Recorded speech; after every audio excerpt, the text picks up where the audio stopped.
This meeting is being recorded.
Magandang umaga po mga kaibigan. Tayo po yung nasa Wednesday Roundtable at Lido Virtual Edition. Maganda po ang paksang pag-uusapan ngayon. It's been said time and again that the Philippines-China relations goes beyond the issues surrounding the South China Sea. And of course, this is very interesting because I recall in 2001, I asked then President Gloria Macapagal Arroyo during an exclusive interaction with the Philippine media delegation during her first state visit to Beijing, what then President Jiang Zemin asked of her during the visit. And President Arroyo said there were two things that President Jiang mentioned to her. First was the need for Philippine bananas, and the other is the need for English teachers. We ventured why, and we learned that the Chinese love Philippine bananas and that they need English teachers to prepare them for the 2008 Olympics. And of course, in 2006, during a KBP delegation visit to China, a good friend from Bombo Radio, an executive, Herman Basbanyo, who was then KBP chairman, bought a banana at the Great Wall during our visit. And to our surprise, the banana came from the Philippines. During one of the FOCAP events with then President Noynoy Aquino, may his soul rest in peace, I asked him of the state of relations between the Philippines and China.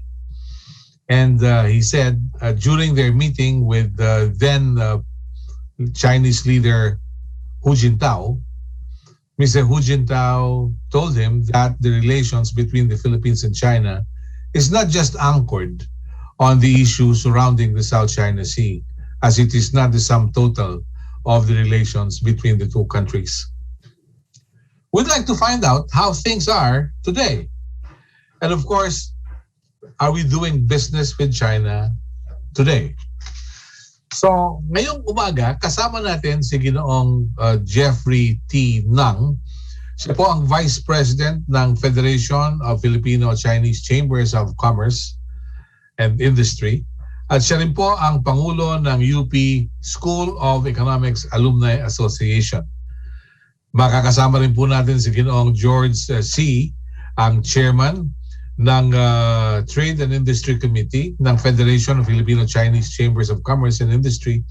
And we're hoping that a good friend, Bobby Amores of Phil Export, will be able to join us. And of course, we also sent invitations to the Department of Agriculture and the Department of Trade and Industry, hoping they would be able to send us representatives to talk about actual facts and figures. But let's start with Mr. Jeffrey Nang. Tell us about the kind of relations, business relations we have with China today. Good morning. Good morning to you, Melo, and our friends from the media. It's my pleasure to be part of today's forum on Philippines-China economic cooperation after arbitration, future scenarios, and hopes. When President Duterte went to presidency in 2016, he upheld our Philippine Constitution's provision and pivoted towards an independent foreign policy, which is to make the Philippines a good friend with everyone, a friend with all the world's big powers, and making us not an enemy of any specific country. Some call this pragmatic, non-aligned, and strategic foreign policy as hedging or balancing. The arbitral award came out the same year.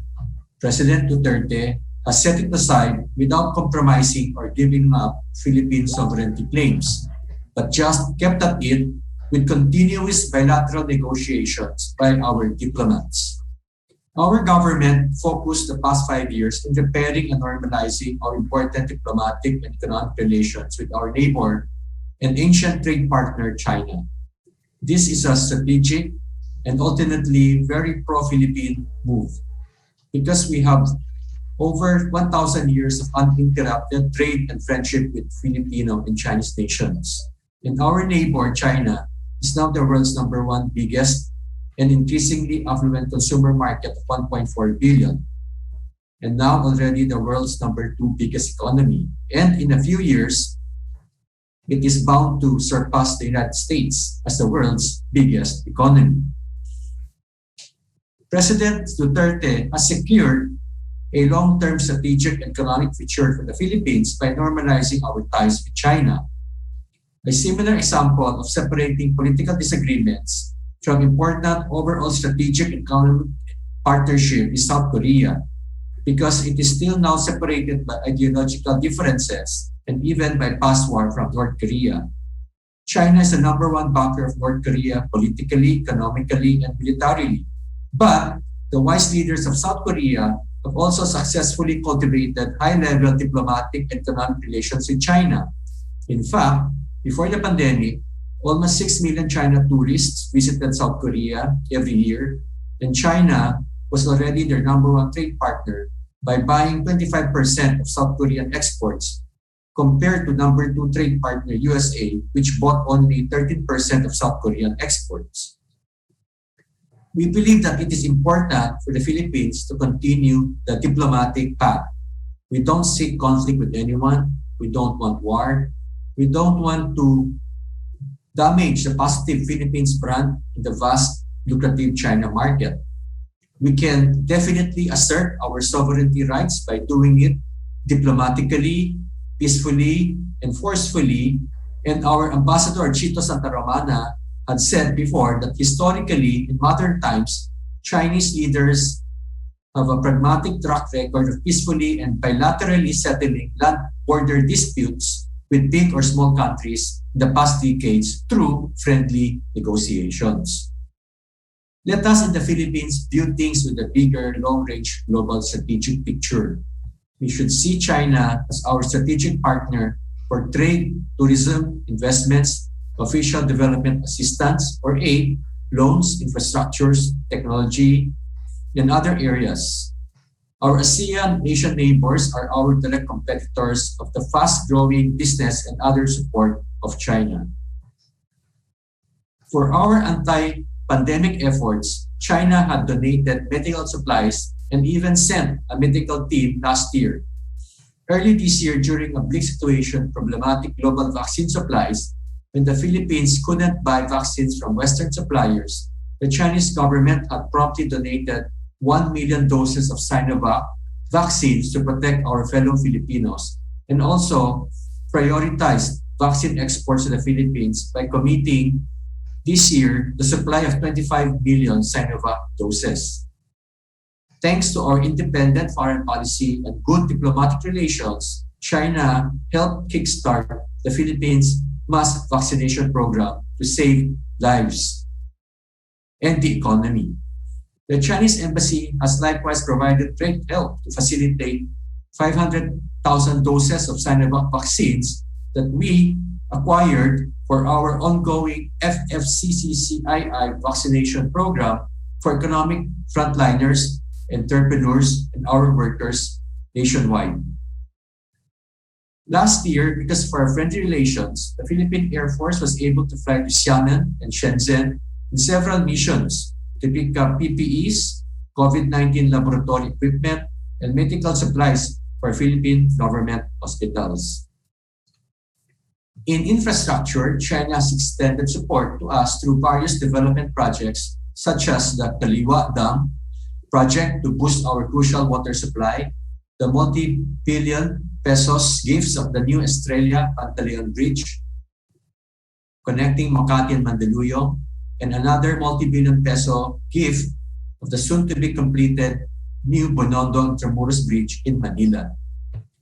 There are many huge infrastructure projects which shall modernize our Philippine economy and uplift livelihoods of millions of Filipinos nationwide.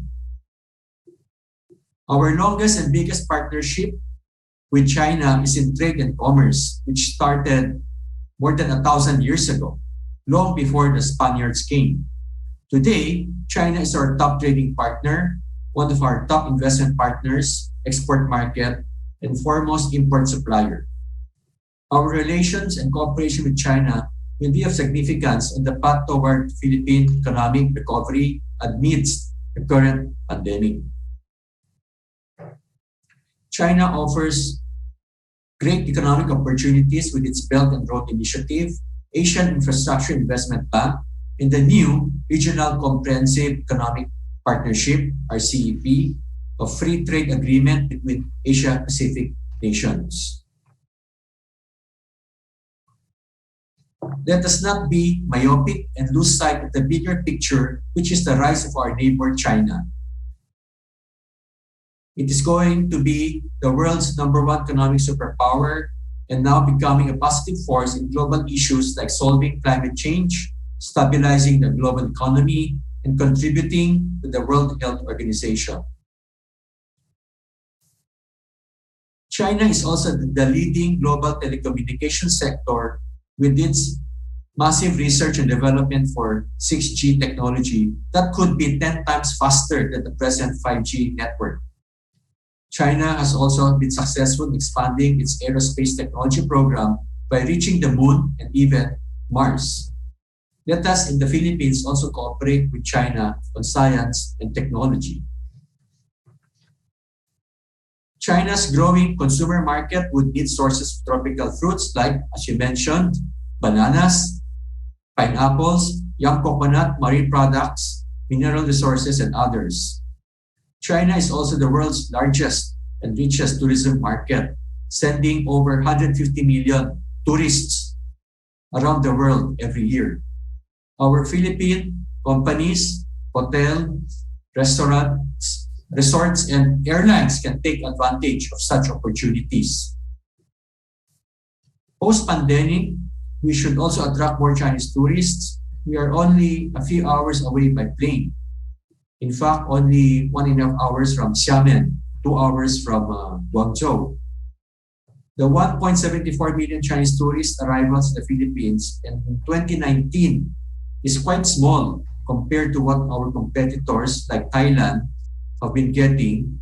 Thailand alone had 11 million Chinese tourists every year before the pandemic. For the long-term future of the Philippine economy, let's focus on how we can expand our cooperation with China so that Philippine national strategic and economic interests can benefit. Even best friends, boyfriends and girlfriends, spouses have differences. That is natural. However, any differences shouldn't be a hindrance to developing better high-level diplomatic, economic relations between the Philippines and China. We can always discuss thorny issues through bilateral diplomatic dialogue and negotiations as longtime friends. Let us have our foreign policy be guided by what is beneficial for our people and for Philippine economic progress, not by the geopolitics concerns of other foreign countries and not by the old baggage of our past misconceptions. It is the true old saying that it is important to maintain good relations with our neighbors than even our relatives. Thank you and have a pleasant day to all of you. Maraming salamat po. Jeffrey, that's a very good introduction. You mentioned about lovers having quarrels every now and then. husbands and wives getting into conflict. Now, without necessarily putting politics into the discussions, do you see the United States as the unwanted mother-in-law in the relations? Well, I wouldn't call it the unwanted mother-in-law. No? The Philippines has had long and traditional ties with the US based on the same shared history, same liberal democratic values the past 100 years. It will always be there. No? The US will always be close to the hearts of many of us Filipinos. No? But it's also the right time to have a independent foreign policy, keeping an equidistance, no, between China and the US. Okay, thank you. I'd like to welcome George C. of IDC. He's also the chairman of the Trade and Industry Committee of the Federation of Filipino-Chinese Chambers of Commerce. George, what's your take on the business relations between the Philippines and China today? Thank you, Melo. Thank you also itong mga nanonood sa atin. It is business relation medyo na tamaan ng pandemic, but it has been growing and will go back on track. No? So a lot of the framework ay na-discuss na ni Jeffrey, which is a very good summary of our direction where we're going. If I may maybe give some, fill in some of the details na makakabigay ng mga detalya tungkol sa relationship natin. No? So yes, for please. instance now, if we look at yung improvements sa internet natin, if you'll note that our internet Wi-Fi is functioning at maybe 2 to 3 times as well as 3 years ago. This is all because due to, of course, our telcos, but the supplies is basically 90% Huawei and fiber homes. No, so this is enabling us to do our e-commerce and education is due to technology and softwares from China. It's not that it's not available in the West, but it is probably 2 to 3 times as expensive. No, the biggest benefit both to the country and in economy is something that is not visible. It's not something that happened. It's something that didn't happen. No, ito ay hindi tayo nagkaroon ng gera o ganyan. So itong peace natin allow us to continue to grow our economy and foremost, people might have forgotten, nagkaroon tayo ng ISIS na rebellion in the south. And the countries in the Middle East, US just withdrew from Afghanistan after 20 years and $1 trillion. This government, whatever the criticisms, was able to at least settle that in 8 months with the help of Chinese and Russian arms when the US was blocking the shipment of arms. No, for a while, but although later on the U.S. did come in and help also when the full battle was underway. So these are very much enablers. Itong sa health natin, of course, na-mention ni Jeffrey na nagkaroon ng tulong. Nung wala tayong PPE at mga ventilator, silang unang nagbigay ng over 1 or 2 billion pesos worth aside from the vaccines. No, that was at a time when no one else was able to help. So ito ay nakapagtulong sa atin frontliners, and the vaccines was able to jumpstart our recovery, which if we're beginning to feel the recovery now, is from the vaccines coming 2 months earlier than the West was able to assist us with. So that means every month is worth several 100 billion pesos worth of the economy. No, we can say also that technology and education, yung sa finance, we got hundreds of billions of dollars of loans from the AIIB that the World Bank and the IFC and ADB, who are also assisting us, do not have the same criteria and could not have made some of this available because of their conditionalities. No, so including for purchase of vaccines. So, and then of course we have also the $100 million worth of bridges and another $120 million na forgiven loans that people don't want to talk about. So given that there are so many of these things, medyo nakakapagtaka bakit some of these speakers na anti-China ay sinasabi na wala tayong napapala sa ating relasyon with China. No, we might point out as Jeffrey also had mentioned that China generally goes about things peace. They want to well, you know, there really are disputes pero medyo peaceful ang approach niya. Ang masabi natin, in the last 40-50 years, China was able to settle 17 out of 23 disputes. At makikita natin na even with Vietnam, these 17 disputes include 2 disputes out of 3 with Vietnam. So they're able to settle the land dispute, and they're able to settle I think the fisheries dispute, but they were not able to settle the islands and marine territories dispute. No? So makikita natin sa Vietnam, which overtook the Philippines last year in per capita income, GDP, is partly because of this attitude that habang may alitan tayo, because Vietnam actually twice got into military conflict, actual military conflict with China. But if we note, in the last riots that they had, in 2 months, the government and prime minister and 200 top businessmen immediately went out to visit China to court the investments to come back. No, so ibig sabihin, medyo emotional people tayo. We have to separate certain issues with others, so we can have that dispute, but we can still continue to be doing business together. No, and not only business, but have good relations, and of course. Very much the Philippines is becoming a service economy. We have potentially the tourism, the outsourcing. The Chinese are training hundreds of engineers a year in 5G. People may not know that they have tied up with some 15 or 16 universities to train the civil engineers and the 5G and software engineers. That in fact, they should be asking what other countries are doing more than China, rather than asking what China has been able to do. But yes, we have an ongoing dispute. They do ask us economically to diversify. They want to assist us in diversifying. We last year, 2 years ago, we had $600 million, a huge record in terms of just bananas alone in exports. They did tell us some years ago that please send us more than just the bananas. And we have a problem with some bottlenecks in our logistics and agriculture because, what they need are large quantities of any order. Tayo, medyo limited ang quantity because we are not that organized. When they buy something, they want to buy it in large quantities. Okay. Now, let me ask you, gentlemen, can we go beyond bananas and pineapples and other products? Can we not go into other products produced by our manufacturing plants? Coming from the UP School of Economics, Jeffrey, what's your take?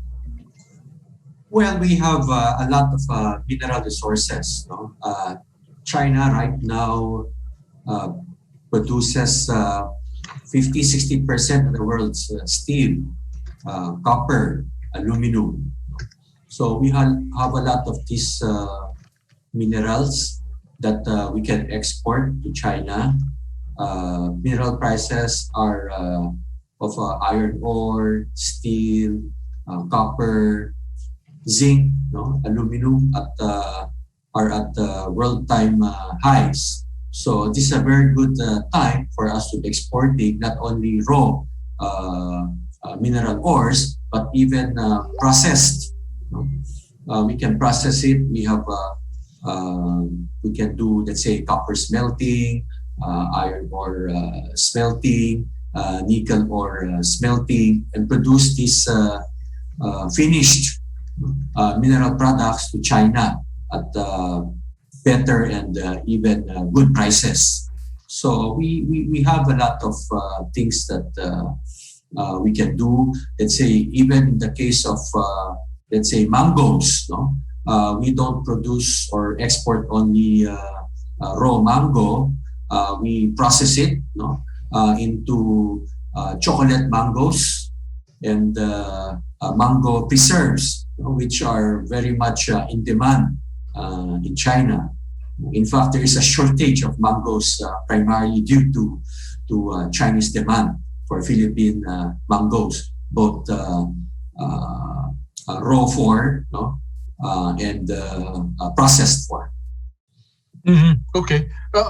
You know, during the 60s, I heard one Filipino entrepreneur, may his soul rest in peace, and his name was Salvador Araneta. And he said the problem with us in the Philippines is we just keep on importing baby machines. When in fact, what we should have are grandfather machines to make the father machines.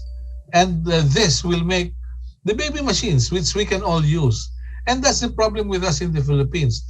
As entrepreneurs that you are, how do you look at the possibility that we can get the machineries that we need for manufacturing to develop our own machineries? I don't know, Jeffrey or George, please feel free.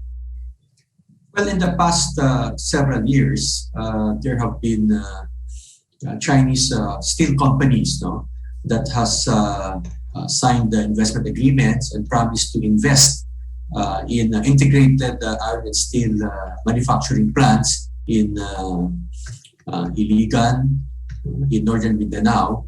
Hopefully, this will be successfully finished in the next couple of years so that we can use our own iron ore, coke, and manufacture finished steel products, rebars, hot rolled coils, cold rolled coils, not only for the Philippine market, we don't have to import anymore, but also perhaps even export to China and other countries. The same thing as what South Korea, Taiwan has been doing since the 1970s. Okay. George, you mentioned some bottlenecks in the Philippines. That's why we cannot get more business into the country. Are you well versed on these bottlenecks or headwinds that we face? That more business seem to be at home in Vietnam rather than the Philippines.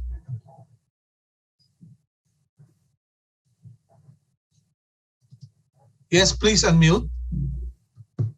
Yes. Yes, George.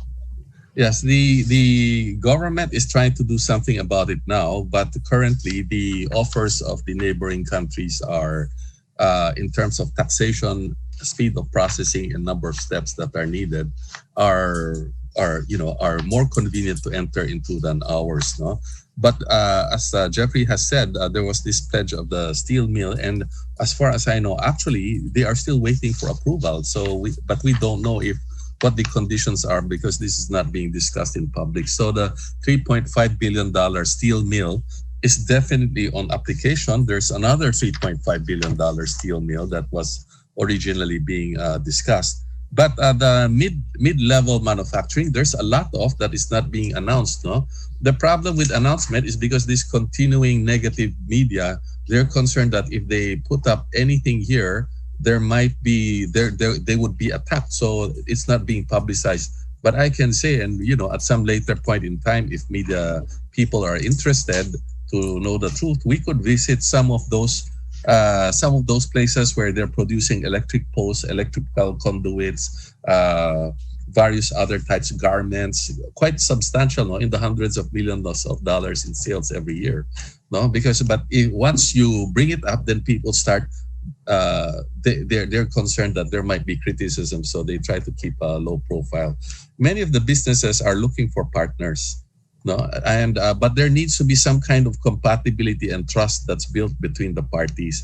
Why they're looking for partners is because many of these enterprises, that might be small or medium in China, would be considered large here. Most of them have only one child, and they want to allocate that one child to where their business has the biggest yield, which is in China or some other place. So when they do business here, they have a problem looking for partners. They want to look for partners who can run the business with them. No? So there needs to be some kind of familiarity. And tourism is a very good way to introduce people because almost everywhere, except for the very large businesses that study the laws and logistics, most businesses start investment by starting as tourists, and when they become comfortable and have friends in a certain country, then they start investing. No? And we can say, for instance, that consumer products, China has become a huge buyer of consumer products from abroad. They buy the top products from Korea, from Japan. In fact, our own businesses, we have been exporting consumer products to China. No, of course, we are not going to say how we're doing it because it's proprietary. But there are all these opportunities, and of course, tourism will also come back. Industrial and machinery would be something that we have to deal with. If we're talking about medium level industry instead of light industry, because again, our energy costs are among the highest in Asia, and we have one of the worst logistic in terms of trucking, because they can only do one trip a day. But now with all this infrastructure from build, we might be able to go to the 2 or 3, because our neighboring countries are able to do 3 to 4 trips a day for their trucks. So this is also another bottleneck. Yeah, okay. Thank you for that. But my belief is when we get to have more Filipinos employed, and that our compatriots are treated well, I see no problem. I see no problem or hostility towards Chinese companies, right? Jeffrey? Well, there are really no, how would you put it, outright fiscal acts of hostility towards Chinese companies. Unlike, let's say, in Vietnam, you have Chinese factory-owned manufacturers who were torched by the Vietnamese. Mm-hmm. But we don't see such outrightly overt violent acts against Chinese or Chinese-owned companies here in the Philippines. So Filipinos are quite peace-loving, and they don't really engage in this kind of behavior. At most, probably they just voice their sentiment through probably social media. But that's about it. Okay.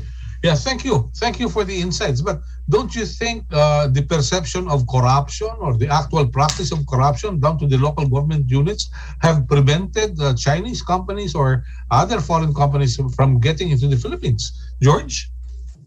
Yes, I think the corruption itself is not really a problem for most companies, because I think all Asian companies or developing countries have experienced this both in their home country and abroad. The question is really the percentage and the stability. So in terms, if we're going to be frank with each other, our neighbors are in the neighborhood of 10 to 20%. Now, sometimes in the Philippines, you have a higher percentage than this that is taken, and there's an instability in the decisions that are reached.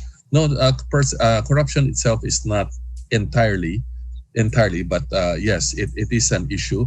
There are issues with the large companies because they're subject to certain regulations. We were talking to a couple of large companies in the last month, and I tell you, one that's very large Chinese companies has been constantly asked by local governments for very large sums, and they refuse to give. And that is a problem. That really? Yes. So they're going on caroling sprees even if it's not Christmas yet, no? Well, but to be fair, it's everywhere in the world. There's some. Yeah. Okay. It just depends on the how would I say? Pag-usapan. Okay. Here's a question from the Dean of the Business Reporters, Bernie Magkilat of the Bulletin. Please ask Mr. Nang and Mr. C if they have an estimate of how many Chinese manufacturing projects are this and the estimated combined investments. Aside from steel, what other industries are there? It's from Bernie of Manila Bulletin. Yes, please. Jeffrey? As George has mentioned, I think I'm not familiar with the exact amount of investments, but probably you have garment companies, and the biggest investment probably will be China Telecom. Okay. That would be the third nationwide digital 5G company, that's rolling out. You'd have garments and smaller labor-intensive companies. Mm-hmm. Okay. George, would you care to add? Yeah, well, of course, actually, quite a number have opened entertainment places, restaurants. A lot of them in 2019, there was estimated by the real estate companies investments of approximately $700-800 million. No, not that we exactly welcome. As some people might consider that excessive, no. But on another hand, it helped bring up the economy, and we do have the supply. A lot of electrical conduit products are being produced without being announced. And there are also, of course, a lot of service industries that are like the teaching and outsourcing. In fact, they do want to have more outsourcing business, but we need to. There's a language that we have to acquire, language skills that we have to acquire. So that's it. Of course, aside from the larger ticket items like the steel plants. Mm-hmm. But the question goes like, would you identify the two integrated steel projects? Would you be in a position to identify which? I forgot the name of the one of them. The one that is set, but they're having problems in coming in. Pan Huang or something like that. No? And I've met the owner, and he said that he wanted to invest, and they've already spent over $10 million with people here. They bought and put their people up, and they're complaining, to some extent, that it's very difficult to bring people in and out. No, the partly because of the quarantine, but I think they will live with it. But not just them, but a lot of foreign partners of different countries are saying that our type of quarantine is extremely stringent. Especially, for instance, we are stricter with people who have been injected in the US or developed countries than with our own, so that they find that and having to have a 2 weeks quarantine. In foreign investors are not going to come and spend 2 weeks here when they can go into the US and other countries without quarantine or with 3 or 4 day quarantines. So there are issues like that. Yeah, were you able to bring this up with the IATF and the likes of Secretary Harry Roque, who spoke before the Federation of Filipino-Chinese Chambers of Commerce some time ago? They have problems because the government has left these policies to the IATF. The IATF is composed of private persons, and the problem currently is the medical people are very extreme. Rather extreme on one side for protection, and the business people are wanting to liberalize. So the government is, I don't know what criteria they have when they try to balance this. So in actuality, a lot of times it's the medical people who are insisting on a stricter lockdown or a more frequent lockdown. Yeah. Yes, Jeffrey, you were about to say something a while ago. Yes? No, I think George was mentioning Pansihua Iron and Steel. They're the ones talking to POI for registration, and they plan to invest in an integrated iron and steel plant in northern Mindanao. Has the Board of Investments been accommodating to proposals from foreign companies, particularly Chinese companies who are interested to do business in the Philippines? Well, the problem is this CREATE law took several years. So there was a wait and see attitude among many foreign investors, even Chinese investors, the past few years. But finally, CREATE law was signed into law by the president just a few months ago. So now foreign investors can expect continuity in our incentives. So I think with the CREATE law in place, this would encourage more foreign investors, including Chinese, to now start looking at the Philippines seriously and coming in. Of course, now you have the pandemic. Foreigners cannot really come to the Philippines yet But I believe once we achieve herd immunity by next year, then we can expect more Chinese investors to come knocking at our doors and looking for investment opportunities. Yeah. Quite recently, President Rodrigo Duterte mentioned his intention to tax POGOs. What's your take on this? Do you see the return of POGOs, especially with this statement from the President, George? I think the people misunderstand the situation with the POGOs because the POGOs do not conduct their business in the Philippines. Their market is abroad. So they see themselves, whether rightly or wrongly, as the same as the BPOs, which should be taxed at a flat rate. So the government, because of political pressures, are saying they have to be taxed just like any other company. But they don't see this way because they say the business is abroad. And according to our laws, if your business is abroad, you don't have to be taxed here. Now people are saying that they're bypassing, but they are paying a lot of taxes in other forms, in VAT for rentals, in rentals of units, and income taxes of other enterprises. Now, the other thing that they don't realize that maybe should be brought up is that even though they don't pay formal income taxes to the national government, they in fact do pay a lot of fees to the local governments and the national governments, which are huge amounts in the billions. No, now don't ask me about how these are structured, but it's not that they're not paying; they're paying huge amounts to the local. The estimates is that locally they are flowing in something like nearly $2 billion a year, no, in rentals and other incomes, no.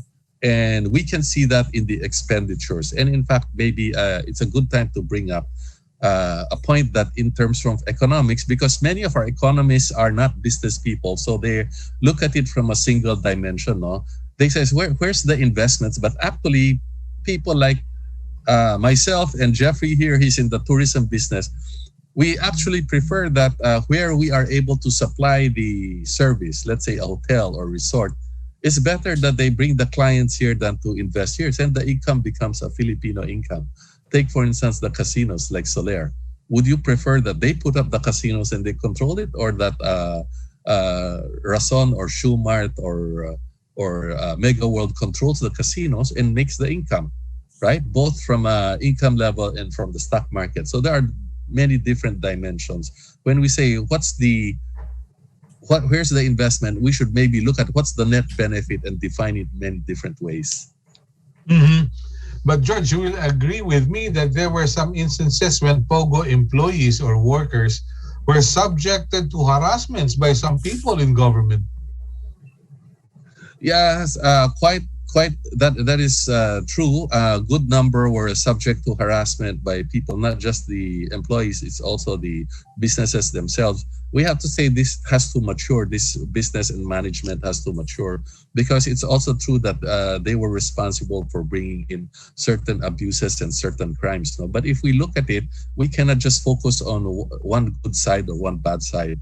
Everything needs to be balanced, because if we look at earlier periods, there was a period when we needed the Arab investments, and maybe you and I are of the age, maybe Jeffrey is young for that. But when they were coming here, they were beating up people, and their bodyguards were harassing people in the restaurants and in the discotheques, right? And then there was a time that the Koreans were engaged in a lot of insurance scams, and there was a time where the Japanese Yakuza controlled the entire Rojas Boulevard entertainment district. And so there's periods, but they've matured. At that time, there was a time when the Japanese tourists were not welcome because they were very gruff, no? But they've become very refined. So if we look at it as an evolution, then we're looking towards the future is a more productive way than focusing on specific negative aspects of whichever side. Okay. Jeffrey, what's your take on the POGOs?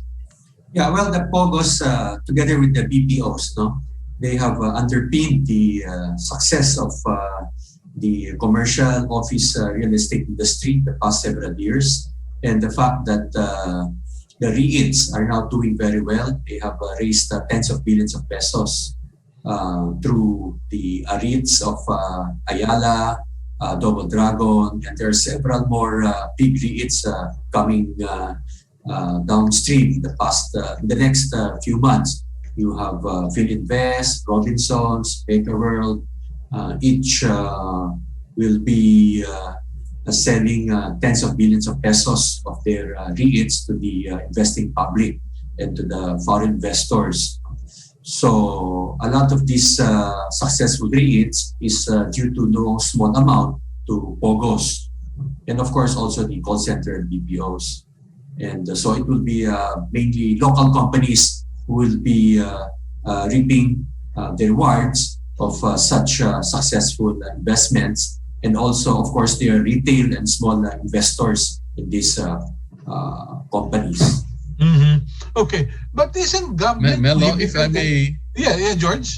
If I may point out something in relation to what Jeffrey said, is the investments and the businesses brought in on a large scale by China are not to be assessed purely on the investments or the business itself, because there is the equivalent of what we call the scale or cluster effect in investments. It's like a commercial area.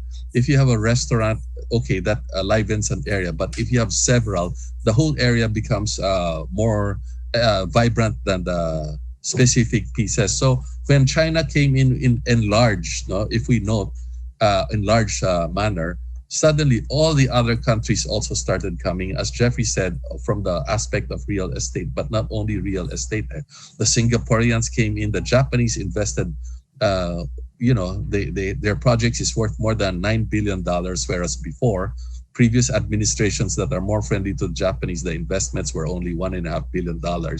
And also the Europeans and even the Americans invested more. So there's this aggregation cluster effect. Now that the POGOs have, 60% have left, 60-70% have left. But the effects is these people have come here, they've experienced the Philippines, they enjoy it, and they're continuing to think of how to stay here and how to continue to grow their business here. Uh-huh. But isn't it that gambling is prohibited in China? Gambling is prohibited. China is very control conscious. No? So it's prohibited except in Macau and places where they restrict it. So they're very practical in that they will allow certain things to happen. It's like Singapore used to be very strict. They opened to gambling, and right now Japan is in the process of opening that. But it is restricted, but this is part of the policy of non-interference that they're not telling. President Xi Jinping had indicated to President Duterte he prefers that the POGOs are not allowed here, but he's not going to impose his will here. But what's happening, one of the reasons that it has been reduced is that it's become, they've made it very difficult for people to come out to work here or to go back once they've worked in POGO. No? So that's their way of indicating that they really don't want, because China is against these types of behaviors that distract people from business. So it includes gambling. Yeah. Well, I noticed China-made cars being sold in the Philippines. Have you monitored the performance of these cars being sold to Filipino motorists? How are they faring with their competitors? Would you have any idea how they're doing? In the low end of the market, I can say, I think the first wave had a problem because they didn't have enough service providers. So the people on the first wave had problems for several years.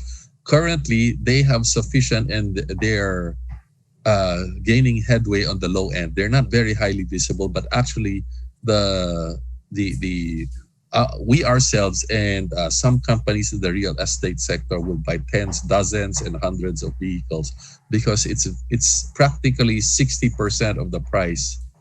The vehicles are generally a little smaller, 60% of the price of the Western and Japanese models now.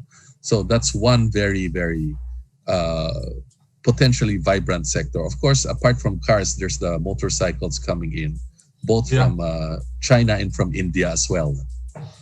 Well, I've noticed, I had a chance to visit Higer in Suzhou. And Higer has sold buses to the Philippines. And they're doing well. And they said their first client was a religious group which bought 100 buses. And the way I look at the buses, they're still running.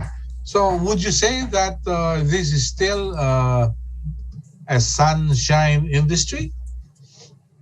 Buses and cars from China? Do you think they'll give more opportunity for Filipinos to choose from? Well, China is about to overtake the US in terms of car production, more than 10 million vehicles a year. And China is going to impose the next 10, 15 years that all vehicles will become electric vehicles. So it's going to phase out the internal combustion engine. And the Chinese government has invested on a lot of money to give incentives to these manufacturers of electric vehicles. And the Chinese people have taken to buy EVs more than the internal combustion engine vehicles. So I foresee that once EVs become very popular in China, it's just a matter of time before Filipino consumers will also be buying electric vehicles from China. Okay. So that should be the trend in the years to come. But don't you think there's got to be some arrangements with ASEAN and China? Because cars made in other ASEAN countries are tax-free, if I'm not mistaken, or they have preferential tax rates, rather than cars made in China.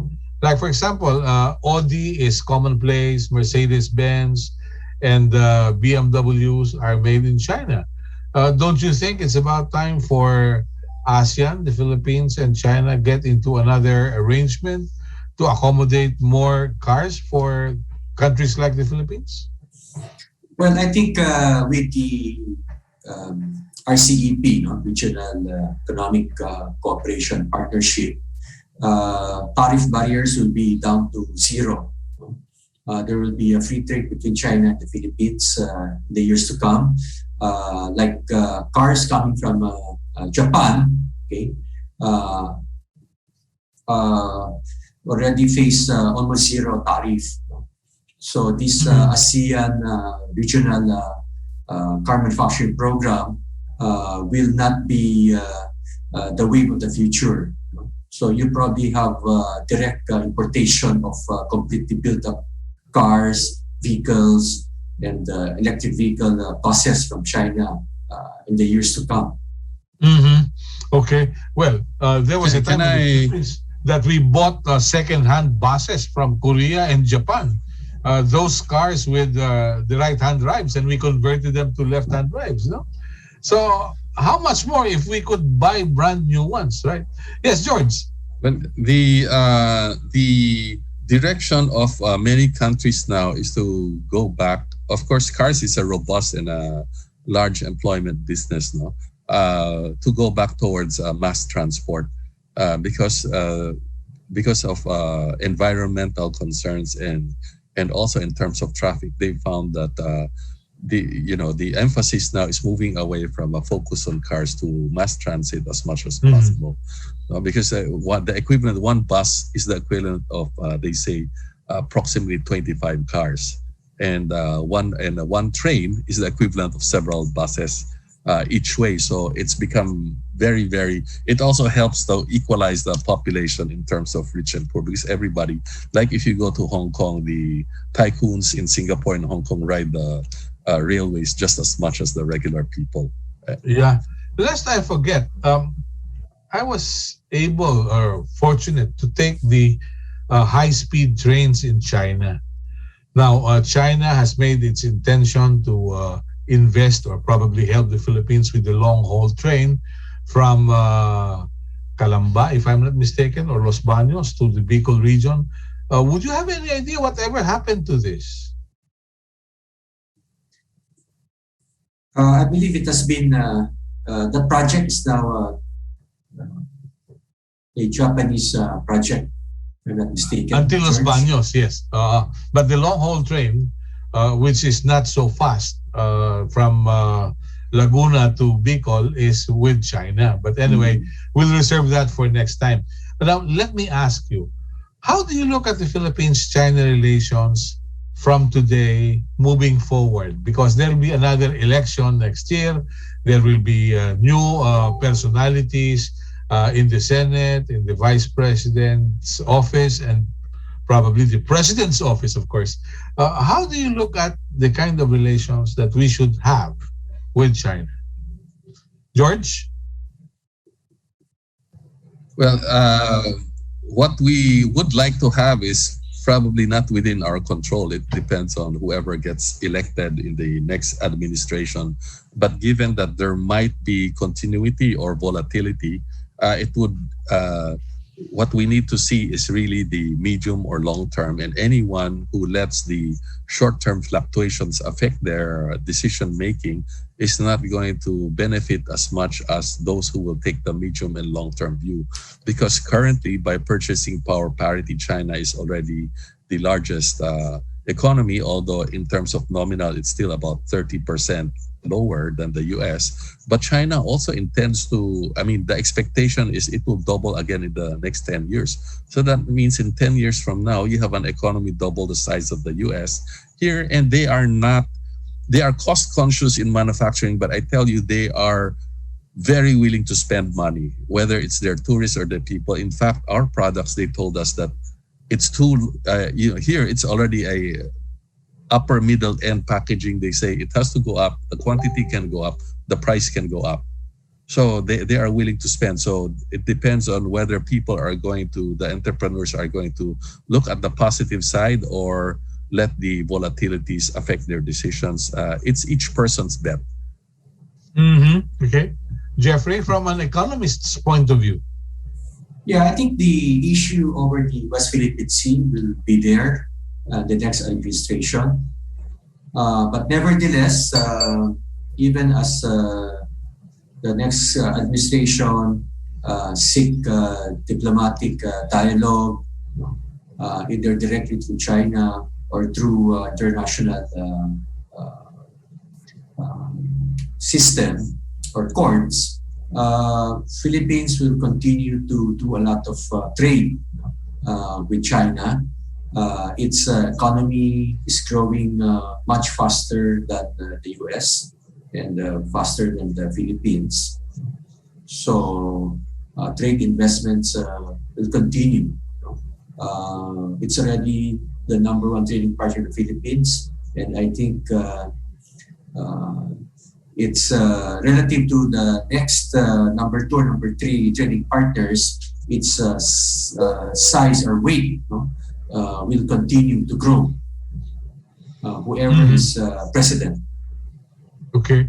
But as a people, what are we supposed to do? We look at China, we look at America, but as a country and as a people, what are we bound to do to make things happen, George? Well, what we need to do probably is focus less on the politics and look at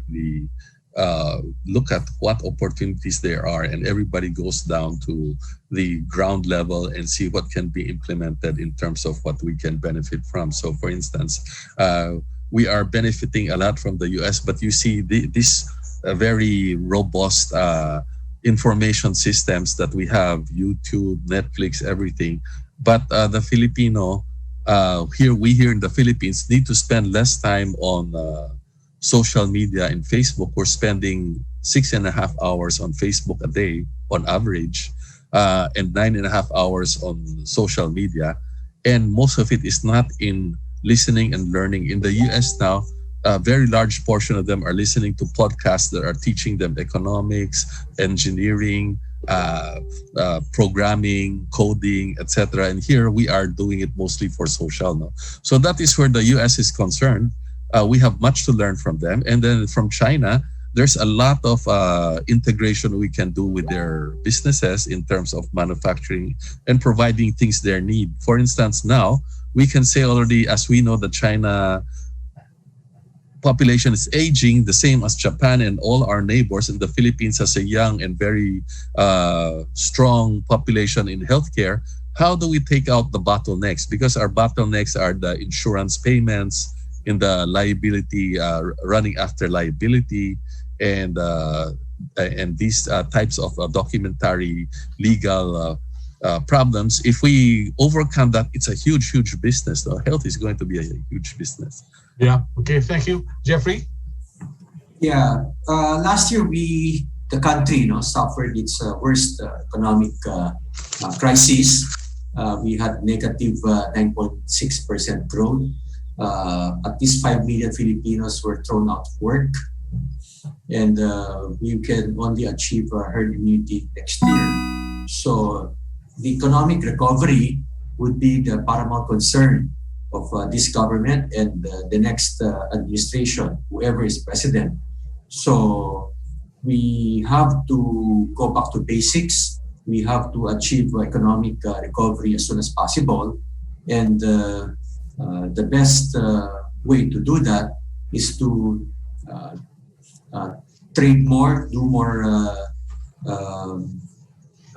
investment vehicles with China.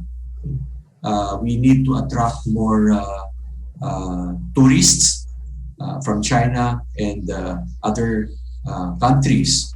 You have tourism sector accounts for 14% of our economy, and you have millions of people from the tourism and hospitality sectors that are now virtually all unemployed. So we have to get this economy back on its feet, and the Chinese people, Chinese tourists, will be a big factor in the revival of the Philippine economy. Mm-hmm. Thank you very much. Now, let me end our discussions today by saying thank you to Mr. Jeffrey T. Nang, the Vice President of the Federation of Filipino-Chinese Chambers of Commerce and Industry. He's also the President of the UP School of Economics Alumni Association. And Mr. George C., Chairman of the Trade and Industry Committee of the Federation of Filipino-Chinese Chambers of Commerce and Industry, and of course, IDC. How I wish Bobby Amores could have joined us, and representatives from the Departments of Agriculture and Trade and Industry would have joined and made the discussions meatier with facts and figures from their end. But anyway, let me say thank you to everyone who took time to be with us. Let me end by quoting a man who once said, "Tell people and they may forget. Show them, they may remember, but involve them and they will understand." And the quote is from somebody from China named Confucius. Thank you. Have a nice day. God bless us all. Till next time. Thank you. Thank you, Melo. Thank you.